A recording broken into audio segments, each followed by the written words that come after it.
ខ្ញុំពិតជាស្ដាយក្រោយមែនតើដែលអត់បានទៅលេងសង្គ្រាមនៅវត្តកំពង់ស្បូវវត្តខ្លួនឯងទៀតណាសំខាន់មានបងប្រុសអ្នកខាងលើនេះគាត់ផ្ញើវីដេអូមកសួរឌឺចឹងថានៅភ្នំពេញមកម៉ានៅភ្នំពេញមកម៉ាឥឡូវនេះបងប្អូនវីដេអូគាត់ខាងលើឌឺសម្រាប់មកមករានៅពេញមកម៉ាណៃមករាឌឺសម្រាប់មក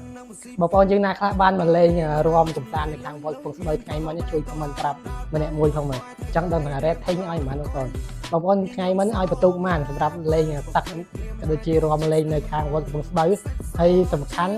នៅក្នុងរាត្រីយប់នេះគឺមានរំថនទៀតបងប្អូ